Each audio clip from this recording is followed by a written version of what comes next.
أعوذ بالله من الشيطان الرجيم. بسم الله الرحمن الرحيم. فالصافات صفا فالزاجرات زجرا فالتاليات ذكرا إن إلهكم لواحد رب السماوات والأرض وما بينهما ورب المشارق إنا زينا السماء الدنيا بزينة الكواكب وحفظا من كل شيطان مارد لا يسمعون إلى الملأ الأعلى ويقذفون من كل جانب دحورا ولهم عذاب واصب إلا من خطف الخطفة فاتبعه شهاب ثاقب فاستفتهم وما أشد خلقنا من خلقنا إنا خلقناهم من طين لازب بل عجبت ويسخرون وإذا ذكروا لا يذكرون فإذا رأوا آية يستسخرون وقالوا إن هذا إلا سحر مبين أئذا متنا وكنا ترابا وعظاما أئنا لمبعوثون آباؤنا الأولون قل نعم وأنتم داخرون فإنما هي زجرة واحدة أئذا متنا كنا ترابا وعظاما أئذا متنا وكنا ترابا وعظاما أئنا لمبعوثون أو آباؤنا الأولون قل نعم وأنتم داخرون فإنما هي زجرة واحدة فإذا هم ينظرون وقالوا يا ويلنا هذا يوم الدين هذا يوم الفصل الذي كنتم به تكذبون واحشروا الذين ظلموا وأزواجهم وما كانوا يعبدون من دون الله فاهدوهم إلى صراط الجحيم وقفوهم إنهم مسؤولون ما لكم لا تناصرون بل هم اليوم مستسلمون وأقبل بعضهم على بعض يتساءلون قالوا إنكم كنتم تأتوننا عن اليمين قالوا بل لم تكونوا مؤمنين فما كان لنا عليكم من سلطان بل كنتم قوما طاغين فحق علينا قول ربنا إنا لذائقون فأغويناكم إنا كنا غافين فإنهم يومئذ في العذاب مشتركون إنا كذلك نفعل بالمجرمين إنهم كانوا إذا قيل لهم لا إله إلا الله يستكبرون ويقولون أئنا لتاركو آلهتنا لشاعر مجنون بل جاء بالحق وصدق المرسلين إنكم لذائق العذاب الأليم وما تجزون إلا ما كنتم تعملون إلا عباد الله المخلصين أولئك لهم رزق معلوم فواكه وهم مكرمون في جنات النعيم على سرر متقابلين يطاف عليهم بكأس من معين بيضاء لذة للشاربين لا فيها غول ولا هم عنها يوزفون وعيدا قاصرات الطرف عين كأنهن بيض مكنون فقبل بعضهم على بعض يتساءلون قال قائل منهم إني كان لي قرين يقول أئنك لمن المصدقين أئذا متنا وكنا ترابا وعظاما أئنا لمدينون قال هل أنتم مطلعون فطلع فرآه في سواء الجحيم قال تالله إن كدت لتردين ولولا نعمة ربي لكنت من المحضرين أفما نحن بميتين إلا موتنا الأولى وما نحن بمعذبين إن هذا لهو الفوز العظيم لمثل هذا فليعمل العاملون أذلك خير نزلا أم شجرة الزقوم إنا جعلناها فتنة للظالمين إنها شجرة تخرج في أصل الجحيم طلعها كأنه رؤوس الشياطين فإنهم لآكلون منها فمالئون منها البطون فإنهم لآكلون منها فمالئون منها البطون ثم إن لهم عليها لشوبا من حميم ثم إن مرجعهم لإلى الجحيم إنهم ألفوا آباءهم ضالين فهم على آثارهم يهرعون ولقد ضل قبلهم أكثر الأولين ولقد أرسلنا فيهم منذرين فانظر كيف كان عاقبة المنذرين ولقد نادانا فانظر كيف كان عاقبة المنذرين إلا عباد الله المخلصين ولقد نادانا نوح فنعم المجيبون فانظر كيف كان عاقبة المنذرين إلا عباد الله المخلصين ولقد نادانا نوح فلنعم المجيبون ونجيناه وأهله من الكرب العظيم وجعلنا ذريته هم الباقين وتركنا عليه في الآخرين سلام على نوح في العالمين إنا كذلك نجزي المحسنين إنه من عبادنا المؤمنين ثم غرقنا الآخرين وإن من شيعته لإبراهيم إذ جاء ربه بقلب سليم إذ قال لأبيه وقومه ماذا تعبدون أئفكا آلهة دون الله تريدون فما ظنكم برب العالمين فنظر نظرة في النجوم فقال إني سقيم فتولوا عنه مدبرين فراغ إلى آلهة فقال لا تأكلون ما لكم لا تنطقون فراغ عليهم ضربا باليمين فأقبلوا إليه يزفون قال تعبدون ما تنحتون والله خلقكم وما تعملون قالوا ابنوا له بنيانا فألقوه في الجحيم فأرادوا به كيدا فجعلناهم الأسفلين وقال إني ذاهب إلى ربي سيهدين رب هب لي من الصالحين فبشرناه بغلام حليم فلما بلغ معه السعي قال يا بني إني أرى في المنام أني أذبحك فانظر ماذا ترى قال يا أبت افعل ما تؤمر ستجدني إن شاء الله من الصابرين فلما أسلما وتله للجبين وناديناه أن يا إبراهيم قد صدقت الرؤيا إنا كذلك نجزي المحسنين إن هذا لهو البلاء المبين وفديناه بذبح عظيم وتركنا عليه في الآخرين سلام على إبراهيم كذلك نجزي المحسنين إنه من عبادنا المؤمنين فبشرناه بإسحاق نبيا من الصالحين فباركنا عليه وعلى إسحاق ومن ذريته محسن وظالم لنفسه مبين ولقد مننا على موسى وهارون ونجيناهما وقومهما من الكرب العظيم ونصرناهم فكانوا هم الغالبين وآتيناهما الكتاب المستبين وهديناهما الصراط المستقيم وتركنا عليهما في الآخرين سلام على موسى وهارون إنا كذلك نجزي المحسنين إنهما من عبادنا المؤمنين وإن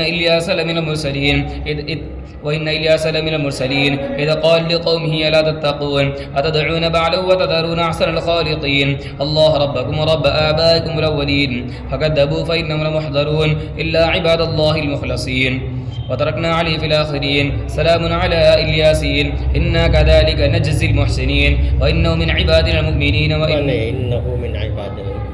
إنه من عبادنا المؤمنين وإن لوطا لمن المرسلين إذ نجيناه أهله أجمعين إلا عجوزا في الغابرين ثم دمرنا الآخرين وإنكم لتمرون عليهم مصبحين بالليل فلا تعقلون وإن يونس لمن المرسلين إذ أبقى إلى الفلك المشحون فساهم فكان من المدحضين فالتقمه الحوت وهو مليم فلولا أنه كان من المسبحين للبث في بطنه إلى يوم يبعثون فنبذناه بالأعراء وهو سقيم وأنبتنا عليه شجرة من يقطين وأرسلناه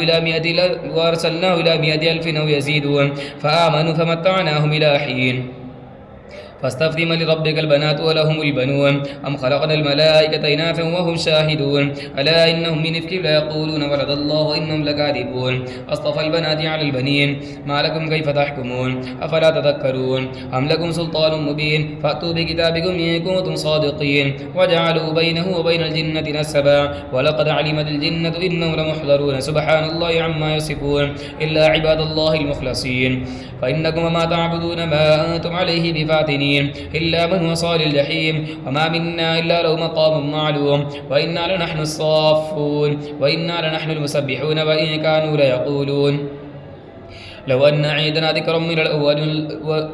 عيدنا ذكرا من الأولين لكنا عباد الله المخلصين فكفروا به فسوف يعلمون ولقد سبقت كلمتنا لعبادنا المرسلين إنهم لهم المنصورون وإن جندنا لهم الغالبون فتول عنهم حتى حين وابصرهم فسوف يبصرون أفبعذابنا يستعجلون فإذا نزل بساحة فساء صباح المنذرين وتول عنهم حتى حين فابصر فسوف يبصرون سبحان ربك رب العزة عما يصفون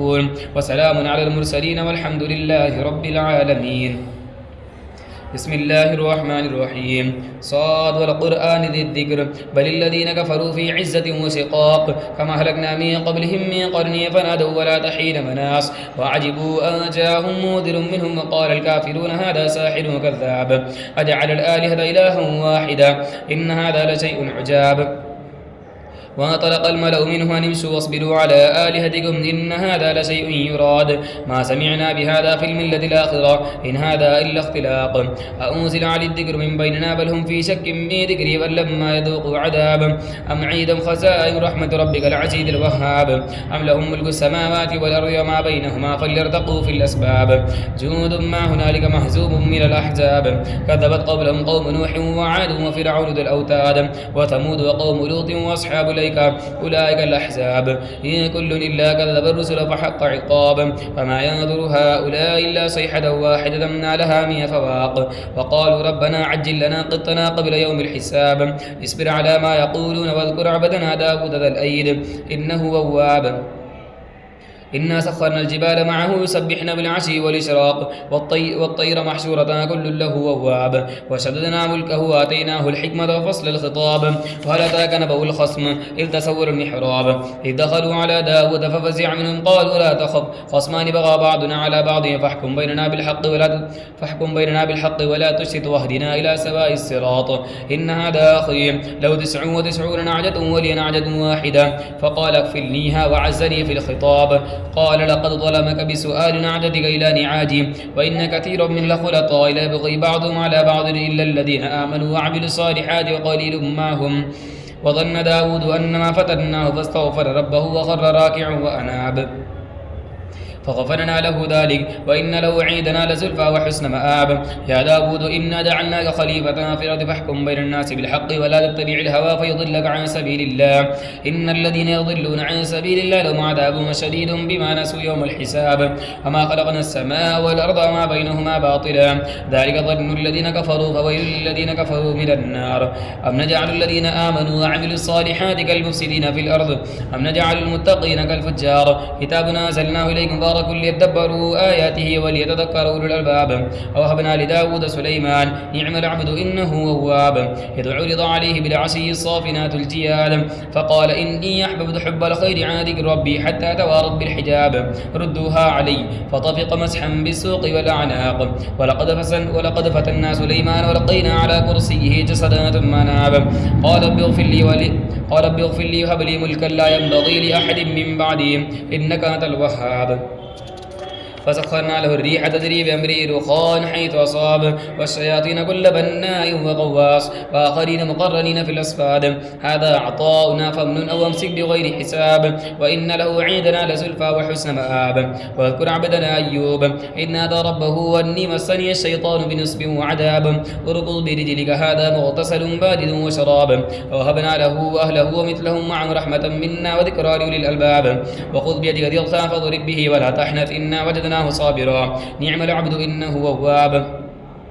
واذكر عبادنا إبراهيم وإسحاق ويعقوب أولي الأيدي والأبصار إنا خلصناهم بخالصة ذكر الدار وإنهم عيدنا لمن المصطفين الأخيار واذكر إسماعيل واليسع وذا الكفل وكل من الأخيار هذا ذكر وإن للمتقين لحسن مآب جنات عدن مفتحة لهم الأبواب متكئين فيها يدعون فيها بفاكهة كثيرة وشراب وعيدا قاصرة الطرف يتراب هذا ما توعدون اليوم الحساب إن هذا لرزقنا ما له من نفاد هذا وإن للطاغين شر مآب جهنم يصلونها بئس المهاد هذا فليذوقوه حميم وغساق وآخر من شكله أزواج هذا فوج مقتحم معهم لا مرحبا بهم صالوا النار قالوا بل أنتم لا مرحبا بكم أنتم قدمتموه لنا فبئس القرار قالوا ربنا ما قدم لنا هذا فزد عذابا ضعفا في النار وقالوا ما لنا لا نرى رجالا كنا نعدهم من الأشرار اتخذناهم سخريا أم زاغت عنهم الأبصار إن ذلك لحق تخاصم أهل النار قل إنما أنا منذر